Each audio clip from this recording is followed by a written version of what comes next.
Assalamualaikum warahmatullahi wabarakatuh. Kembali lagi bersama saya Mas Aun. Kali ini saya bakal membahas seorang bocah SMA. Dia ini menarik perhatian semua orang karena dia membangun sebuah reaktor nuklir di halaman belakang rumahnya. Itu terjadi pada tahun 1994 pada saat usianya masih 17 tahun. Dia ini memulai melakukan kerusuhan di dalam dan sekitar rumah ibunya dengan reaktor kimia yang dia bangun. Bahkan dia meminta FBI, EPA dan berbagai badan nuklir untuk membersihkan propertinya. Nah, siapakah dia? Stay tune and listen the story.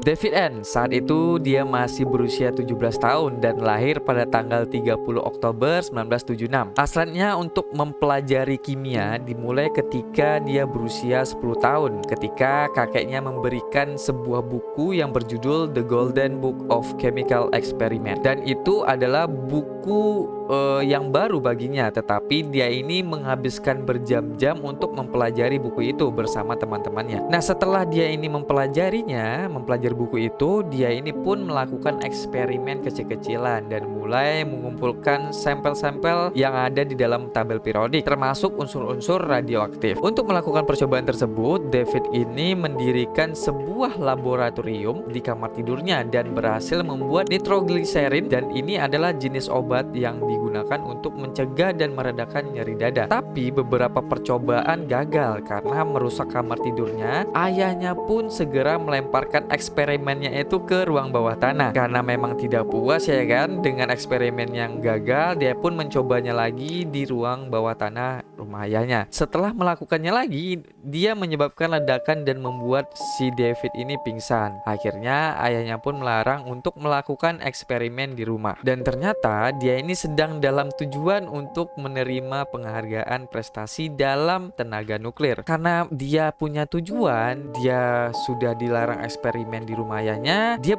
terpikiran nih, dia mulai bereksperimen lagi di gudang belakang rumah ibunya. Dia pun berencana untuk mendirikan sebuah reaktor rahasia di belakang rumah ibunya. Jadi yang harus dia lakukan pertama kali adalah mencari informasi teknis tentang reaktor nuklir itu. Nah, kalian tahu untuk mendapatkan informasi penting itu, ternyata si David ini menuliskan sebuah surat kepada DOE, Asosiasi Energi Atom Amerika, Forum Industri Nuklir, Komisi Pengaturan Nuklir, dan dia ini menyamar sebagai Profesor Han, mengaku sebagai guru fisika dari salah satu sekolah menengah yang ada di Amerika. Kembali ke tujuannya si David ini, dia ini memang ingin membangun reaktor pembiakan yang mampu mengubah thorium dan uranium menjadi isotop fisil. Untuk mendapatkan materialnya, dia ini menuliskan surat kepada perusahaan Cekoslowakia yang menjual uranium. Nah, tetapi bahannya itu tidak mencukupi karena ya terbatas ya kan. Pada akhirnya dia ini mulai mengumpulkan sejumlah kecil bahan radioaktif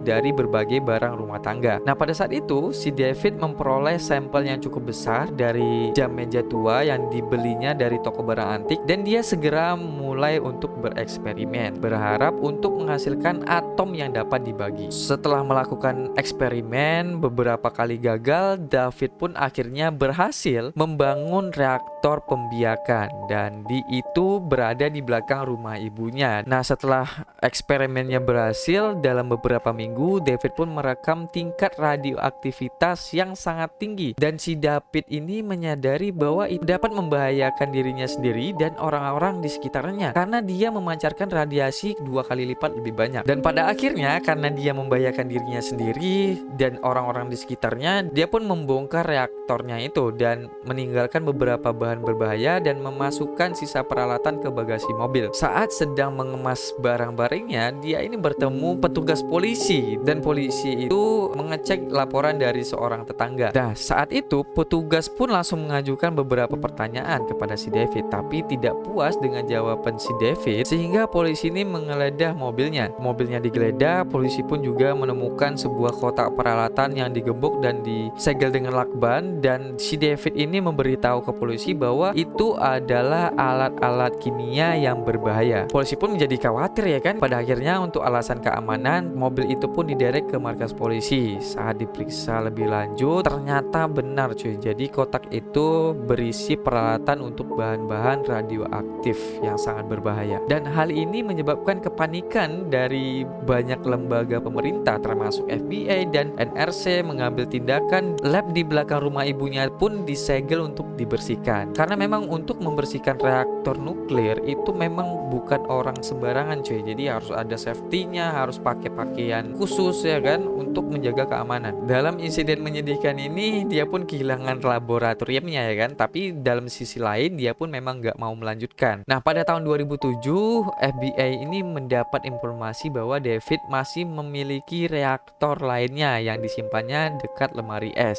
Nah, dia berulah lagi. Setelah beberapa bulan setelah itu, David pun didakwa kasus pencurian beberapa detektor asap dari sebuah gedung apartemen dan meninggalkan bekas luka di wajahnya. Dan para penyidik pun mengatakan bahwa itu mungkin karena paparan radiasi. Nah, jadi begitulah ceritanya tentang David Henry ini cuy. Nah, mungkin sekian dulu video saya kali ini. Semoga kalian terhibur. Sampai jumpa di video selanjutnya. Bye bye.